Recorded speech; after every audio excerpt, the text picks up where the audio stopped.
Hello friends, welcome back to Brahmi kitchen.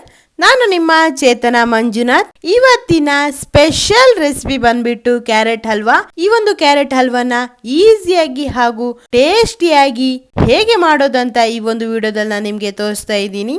ಈ ಒಂದು carrot ಹಲ್ವಕ್ಕೆ ಜಾಸ್ತಿ ಏನು ಸಾಮಗ್ರಿ ಬೇಡ ಹಾಗೂ ಈಸಿಯಾಗಿ ಇದನ್ನ 5 ಮಿನಿಟ್ಸ್ ಅಲ್ಲಿ ಮನೆಯಲ್ಲೇ ಮಾಡ್ಕೋಬಹುದು. ಹಾಗಿದ್ರೆ ವಿಡಿಯೋನ ಶುರು ಮಾಡೋಣ ಬನ್ನಿ.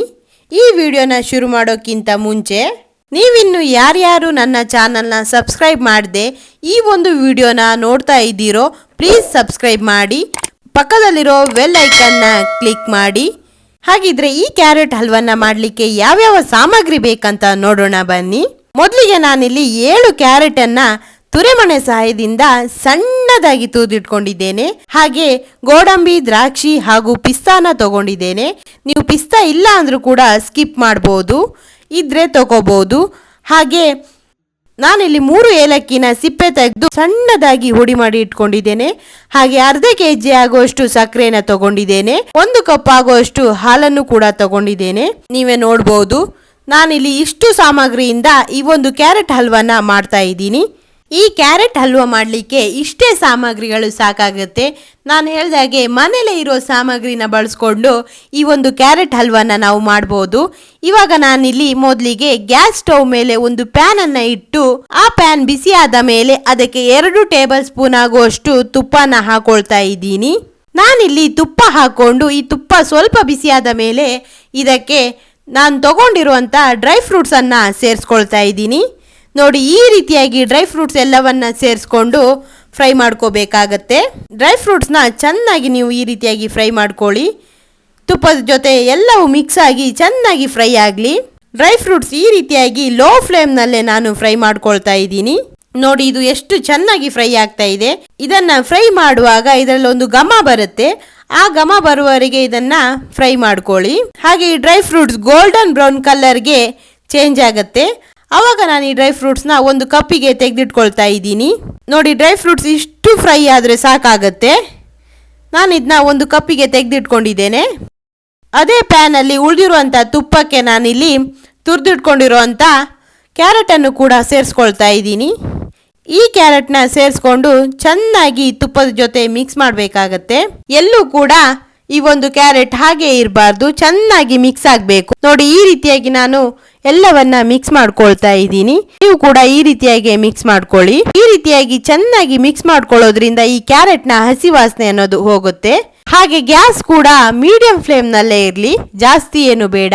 ನೀವು ಜಾಸ್ತಿ ಗ್ಯಾಸ್ನ ಇಟ್ಕೊಂಡ್ರೆ ಈ ಒಂದು ಕ್ಯಾರೆಟ್ ಬೇಗನೆ ಕಲರ್ ಚೇಂಜ್ ಆಗತ್ತೆ, ಇದು ಚೆನ್ನಾಗಿ ಬೇಯೋದಿಲ್ಲ.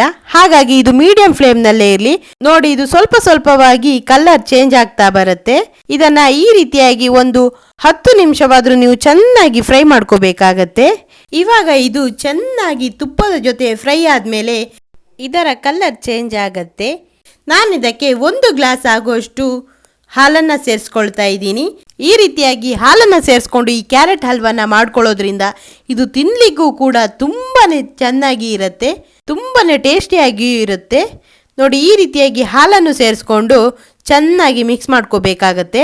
ಇದನ್ನ ನೀವು ಕೈ ಬಿಡ್ದೇನೆ ಮಿಕ್ಸ್ ಮಾಡ್ಕೊಳ್ತಾನೆ ಇರಿ, ಯಾಕಂದ್ರೆ ಇದು ತಳ ಹಿಡಿಯೋ ಸಾಧ್ಯತೆ ಕೂಡ ಇರುತ್ತೆ. ಹಾಗಾಗಿ ಇದನ್ನ ಈ ರೀತಿಯಾಗಿ ಮಿಕ್ಸ್ ಮಾಡ್ಕೊಳ್ತಾನೆ ಇರಿ.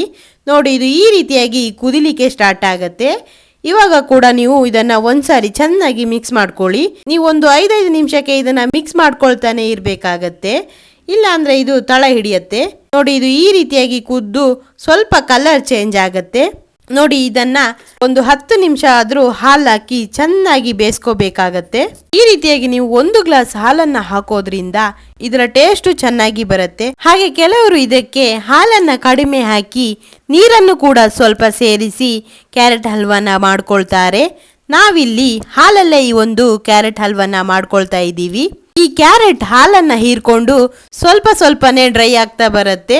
ನೋಡಿ, ಇದು ಈ ರೀತಿಯಾಗಿ ಡ್ರೈ ಆದ್ಮೇಲೆ ನಾನು ಇದಕ್ಕೆ ಸಕ್ಕರೆನ ಸೇರಿಸ್ಕೊಳ್ತಾ ಇದ್ದೀನಿ. ಈ ರೀತಿಯಾಗಿ ಸಕ್ಕರೆನ ಸೇರಿಸ್ಕೊಂಡು ಚೆನ್ನಾಗಿ ಮಿಕ್ಸ್ ಮಾಡ್ಕೊಳ್ಳಿ. ನೀವು ಒಂದು ಕ್ಯಾರೆಟ್ ಹಲ್ವಾನ ಮಿಕ್ಸ್ ಮಾಡ್ಕೊಳ್ತಾನೆ ಇರಬೇಕಾಗತ್ತೆ, ಇದು ಚೆನ್ನಾಗಿ ಬರಬೇಕಿದ್ರೆ. ನಾನಿಲ್ಲಿ ಅರ್ಧ ಕೆಜಿ ಆಗೋಷ್ಟು ಸಕ್ಕರೆನ ತಗೊಂಡಿದ್ದೇನೆ. ಹಾಗೆ ನೀವು ಇದಕ್ಕೆ ಸ್ವೀಟ್ ಸ್ವಲ್ಪ ಜಾಸ್ತಿ ಬೇಕಾದರೆ ಇದಕ್ಕೆ ಇನ್ನೂ ಸ್ವಲ್ಪ ಸಕ್ಕರೆನ ಸೇರಿಸ್ಕೋಬಹುದು. ಹಾಗೆ ನಿಮಗೆ ಸ್ವೀಟ್ ಇಷ್ಟ ಇಲ್ಲ ಅಂತ ಆದರೆ ಇದಕ್ಕೆ ಇನ್ನೂ ಸ್ವಲ್ಪ ಸಕ್ಕರೆನ ಕೂಡ ಕಮ್ಮಿ ಸೇರಿಸ್ಕೋಬಹುದು. ನಿಮಗೆ ಹೇಗೆ ಬೇಕೋ ನೀವು ಹಾಗೆ ಸಕ್ಕರೆನ ಸೇರಿಸ್ಕೋಬಹುದು. ಸ್ವಲ್ಪ ಸ್ವಲ್ಪವಾಗಿ ಸಕ್ಕರೆ ಪಾಕನ ಬಿಟ್ಕೊಳ್ಳುತ್ತೆ ನೋಡಿ. ಇದು ಈ ರೀತಿಯಾಗಿ ಸಕ್ಕರೆ ಪಾಕನ ಬಿಟ್ಕೊಂಡು ಸ್ವಲ್ಪ ತೆಳುವಾಗತ್ತೆ. ಈ ರೀತಿಯಾಗಿ ಮಿಕ್ಸ್ ಮಾಡ್ತಾನೆ ಇರಬೇಕಾಗತ್ತೆ. ಮಿಕ್ಸ್ ಮಾಡ್ತಾ ಇದು ದಪ್ಪವಾಗ್ತಾ ಹೋಗುತ್ತೆ ನೋಡಿ. ಇದು ಎಷ್ಟು ಚೆನ್ನಾಗಿ ಕಾಣಿಸ್ತಾ ಇದೆ. ಈ ರೀತಿಯಾಗಿ ಕಲರ್ ಚೇಂಜ್ ಆಗ್ತಾ ಹೋಗುತ್ತೆ. ನಾನಿವಾಗ ಇದಕ್ಕೆ ಪುಡಿ ಮಾಡಿ ಇಟ್ಕೊಂಡಂತ ಏಲಕ್ಕಿ ಪುಡಿಯನ್ನ ಸೇರಿಸ್ಕೊಳ್ತಾ ಇದ್ದೀನಿ. ಇದನ್ನ ಲಾಸ್ಟ್ ಅಲ್ಲಿ ಸೇರಿಸ್ಕೊಳ್ಳಿ. ನೀವು ಏಲಕ್ಕಿ ಪುಡಿನ ಲಾಸ್ಟ್ ಅಲ್ಲಿ ಸೇರಿಸ್ಕೊಳ್ಳೋದ್ರಿಂದ ಇದರ ಘಮ ಅನ್ನೋದು ತುಂಬಾನೇ ಚೆನ್ನಾಗಿ ಬರುತ್ತೆ ನೋಡಿ. ಏಲಕ್ಕಿ ಪುಡಿಯನ್ನ ಸೇರಿಸ್ಕೊಂಡು ನಾನು ಒಂದ್ಸರಿ ಚೆನ್ನಾಗಿ ಮಿಕ್ಸ್ ಮಾಡ್ಕೊಳ್ತಾ ಇದ್ದೀನಿ. ಈ ರೀತಿಯಾಗಿ ಮಿಕ್ಸ್ ಮಾಡಿಕೊಂಡು ಇದು ಸ್ವಲ್ಪ ಸ್ವಲ್ಪನೇ ದಪ್ಪವಾಗ್ತಾ ಬರುತ್ತೆ. ಇದು ದಪ್ಪವಾದ್ಮೇಲೆ ಈ ಒಂದು ಕ್ಯಾರೆಟ್ ಹಲ್ವಾ ರೆಡಿ ಆಗಿದೆ ಅಂತ ಅರ್ಥ ನೋಡಿ. ಇದು ಇವಾಗ ಇಷ್ಟು ದಪ್ಪವಾಗಿದೆ. ಈ ಒಂದು ಕ್ಯಾರೆಟ್ ಹಲ್ವಾ ರೆಡಿ ಆಗಿದೆ. ನಾನು ಇದಕ್ಕೆ ಮೊದಲೇನೆ ಫ್ರೈ ಮಾಡಿ ಇಟ್ಕೊಂಡ ಡ್ರೈ ಫ್ರೂಟ್ಸ್ ಅನ್ನ ಸೇರಿಸ್ಕೊಳ್ತಾ ಇದ್ದೀನಿ ನೋಡಿ. ಡ್ರೈ ಫ್ರೂಟ್ಸ್ ಅನ್ನ ಸೇರಿಸ್ಕೊಂಡು ಚೆನ್ನಾಗಿ ಒಂದ್ಸಾರಿ ಮಿಕ್ಸ್ ಮಾಡ್ಕೊಳ್ಳಿ ನೋಡಿ. ಇವಾಗ ಕ್ಯಾರೆಟ್ ಹಲ್ವಾ ರೆಡಿಯಾಗಿದೆ. ಒಳ್ಳೆಯ ತುಪ್ಪದ ಪರಿಮಳನೂ ಕೂಡ ಇದರಲ್ಲಿ ಬರ್ತಾ ಇದೆ. ನೋಡಿದ್ರೇನೆ ಬಾಯಲ್ಲಿ ನೀರು ಬರೋ ಹಾಗಿದೆ. ಇದನ್ನ ನೋಡ್ತಿದ್ರೆ ಇವಾಗ್ಲೇ ನನಗೆ ತಿನ್ಬೇಕು ಅನಿಸ್ತಾ ಇದೆ. ನಿಮ್ಗೂ ಕೂಡ ನೋಡಿದ್ರೇನೆ ಗೊತ್ತಾಗ್ತಿರ್ಬೋದು ಈ ಒಂದು ಕ್ಯಾರೆಟ್ ಹಲ್ವಾ ಎಷ್ಟು ಪರ್ಫೆಕ್ಟ್ ಆಗಿ ಹಾಗೂ ಸೂಪರ್ ಆಗಿ ಬಂದಿದೆ ಅಂತ. ನಿಮ್ಮ ಮನೆಗೆ ಯಾರಾದರೂ ಗೆಸ್ಟ್ ಬಂದ್ರೆ ಈ ಒಂದು ಕ್ಯಾರೆಟ್ ಹಲ್ವಾನ ನೀವು ಈಸಿಯಾಗಿ ಪ್ರಿಪೇರ್ ಮಾಡ್ಬೋದು. ಹಾಗೆ ಅವರು ಕೂಡ ಈ ಒಂದು ಹಲ್ವಾನ ಇಷ್ಟಪಟ್ಟು ತಿಂತಾರೆ. ಈ ಒಂದು ಕ್ಯಾರೆಟ್ ಹಲ್ವಾನ ಯಾರ್ಯಾರು ಮನೇಲಿ ಟ್ರೈ ಮಾಡಬೇಕು ಅಂದ್ಕೊಂಡಿದ್ರೋ ಅವರು ಇವಾಗ್ಲೇ ಟ್ರೈ ಮಾಡಿ. ಇದು ಈಸಿಯಾಗಿ ಮಾಡ್ಬೋದು ಹಾಗೆ ಟೇಸ್ಟಿಯಾಗಿ ಕೂಡ ಇದು ಬರುತ್ತೆ. ನೀವು ಕೂಡ ಈ ಕ್ಯಾರೆಟ್ ಹಲ್ವಾನ ನಿಮ್ಮ ಮನೆಯಲ್ಲಿ ಟ್ರೈ ಮಾಡಿ. ಇದು ಹೇಗೆ ಬಂತು ಅಂತ ನನ್ನ ಕಾಮೆಂಟ್ ಸೆಕ್ಷನ್ನಲ್ಲಿ ಕಾಮೆಂಟ್ ಮಾಡಿ. ಈ ಒಂದು ವಿಡಿಯೋ ನಿಮಗೆ ಇಷ್ಟವಾಗಿದ್ರೆ ಪ್ಲೀಸ್ ಲೈಕ್ ಮಾಡಿ. ಹಾಗೆ ನನ್ನ ಚಾನಲ್ನ ಸಬ್ಸ್ಕ್ರೈಬ್ ಮಾಡಿ, ನನಗೆ ಸಪೋರ್ಟ್ ಮಾಡಿ. ನಿಮ್ಮ ಫ್ಯಾಮಿಲಿ ಹಾಗೂ ಫ್ರೆಂಡ್ಸ್ಗೂ ಈ ಒಂದು ವಿಡಿಯೋನ ಶೇರ್ ಮಾಡಿ. Thank you.